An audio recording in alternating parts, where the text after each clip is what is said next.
বিসমিল্লাহির রহমানির রহিম। এই হচ্ছে বাড়ি মালটা এক। এটা কৃষি গবেষণা থেকে বাহির করা যেই জাতটা, এটা হচ্ছে বাড়ি মালটা এক। নিচের থেকে অবশ্য ভাসে না, আমি একটু উপরে দিয়ে দেখানোর চেষ্টা করি। এই যে গাছটা, এই গাছটার মধ্যে আমার মনে হয় যে 1 মনের মতো ফল আছে, যে পাকতে শুরু করেছে। আমরা ইস্পাহানির যে আমের ব্যাগগুলি আছে, ওই আমের ব্যাগ দিয়ে ব্যাগিং করতেছি। ইঁদুর, বাদুড় এবং আরও বিভিন্ন পাখিতে আমার এই ফলগুলি নষ্ট করতেছে। সে আপনারা যদি দেখেন যে প্রচুর পরিমাণ ফল কিন্তু আছে গাছে। এই যে একটা জায়গায় এখানেই কিন্তু আমার মনে হয় যে 4টা, 8টা,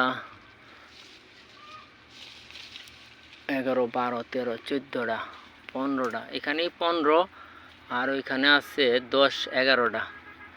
এই যে 15 আর 11, 26 পিস। একটা ডালের মধ্যে 26 পিস মালটা আছে। এই যে দেখা যায়,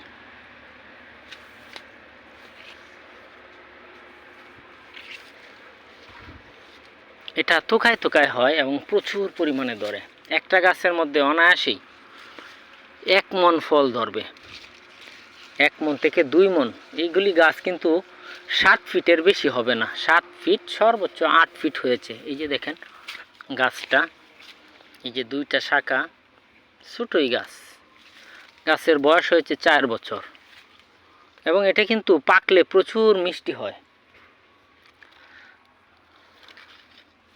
তো আমাদের দেশে আসলে এই মালটাটা যেহেতু হলুদ বানাইতে গেলে একটু কষ্ট হয়, তাই যদি হলুদ জাত লাগানো যায় তাহলে মালটা একটা সম্ভাবনাময়, দাম কম হইলেও কিন্তু পয়সা একগবে। এই যে মালটাটা, এটা কিন্তু 200 গ্রাম হবে, মিনিমাম 200 গ্রাম হবে। এরকম আমার এখানে 200-250 গ্রাম পর্যন্ত মালটা কিন্তু আমি পেয়েছি। অতএব কমলার চাইতে মালটাটা একটু ভালো। কমলা গাছের কিন্তু অনেক সমস্যা হয় আমি যা দেখতে পাচ্ছি। এক হলো ডাইব্যাক সমস্যা আছে, মালটাতেও আছে। আর ওই উপরের দিক দিয়ে আপনার যে কমলাগুলি রোদ পায়, ওই কমলাগুলি একদম পুড়ে যায়, কালো লাল হয়ে পুড়ে যায়। তো এই তুলনায় মালটাগুলির চামড়া হয়তো একটু মোটা হওয়ার কারণে মালটাগুলি এতটা সমস্যা হয় না আর কি।